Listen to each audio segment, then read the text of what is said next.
Are you literally risking your entire business's compliance just by forgetting to update your registered agent in Texas? Well, welcome to this explainer.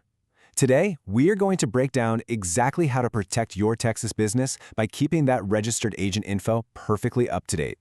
Stay tuned because we're reviewing a straightforward step-by-step guide to safeguard your operations, make sure you meet all the legal requirements, and honestly, help you avoid some pretty disastrous penalties.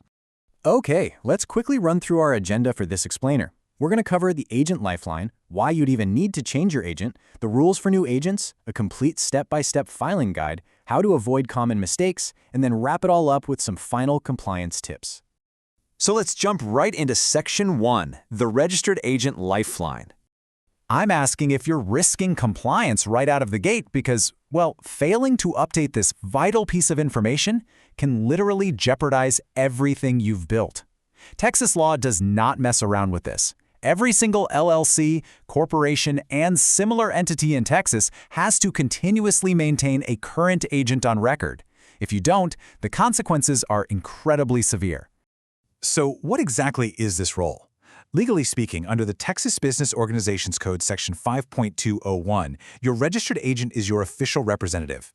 They are the ones designated to receive service of process, which basically means lawsuits and subpoenas, along with any official government notices. The big takeaway here is that this agent is the ultimate lifeline between the state, the courts, and your day-to-day business operations. Basically, they're your shield and your messenger. Moving right along to Section 2, why change your agent?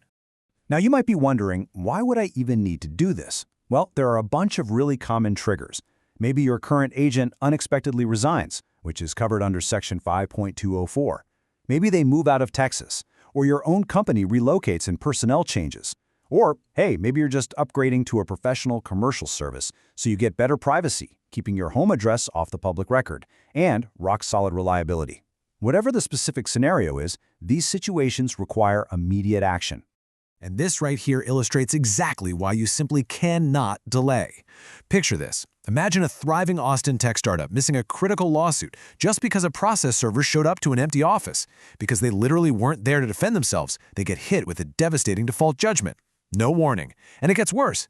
The Secretary of State can actually involuntarily terminate your entity, meaning you lose your personal liability protection, all because you just didn't update a single piece of paper. Crazy, right? All right, let's look at the solutions in Section 3, Rules for New Agents. The state's official instructions put it pretty bluntly, and this is a big one. The filing entity cannot act as its own registered agent. You, as the owner, sure, you can be the agent. A trusted friend can step up, or a commercial service can handle it. But your LLC itself, completely disqualified. Plus, whoever takes on the role must be a Texas resident who is at least 18 years old or an organization that's legally registered to do business in the state.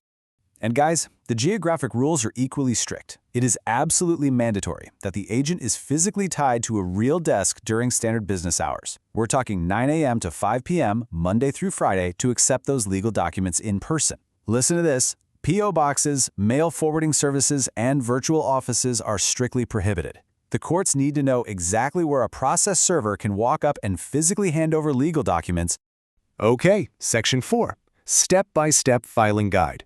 So how do we actually do this? It builds into a remarkably simple 4-step process. Step 1 is crucial. You have to secure written or electronic consent from your new agent using Form 401A, and you have to do this before you even touch the official filing paperwork. Step 2 is filling out Form 401 itself, which is the actual statement of change document. Step 3, you file it and pay the fee. And Step 4, make sure you verify the update on the state's database, SOS Direct, before you officially release your old agent. Easy enough, right?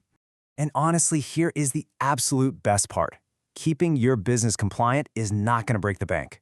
The base filing fee for Form 401 is incredibly cheap. It costs just $15 for LLCs and corporations. And if you happen to be a nonprofit corporation or a cooperative association, it's literally only $5. You really can't beat that. Now, the state actually gives you multiple options to submit Form 401. You can file it rapidly online via SOS Direct, which is awesome because it's available 24/7. Just keep in mind, it does add a tiny 2.7% convenience fee. If you're old school and want to submit by mail, you have to send Form 401 in duplicate so they can return a file-stamped copy to you. You can also fax it, but if you do, you absolutely must include Form 807 for your payment info.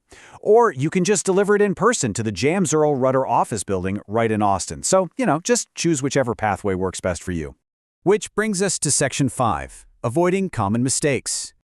Even with the simple form, things can go wrong, so here's what you absolutely do not want to do.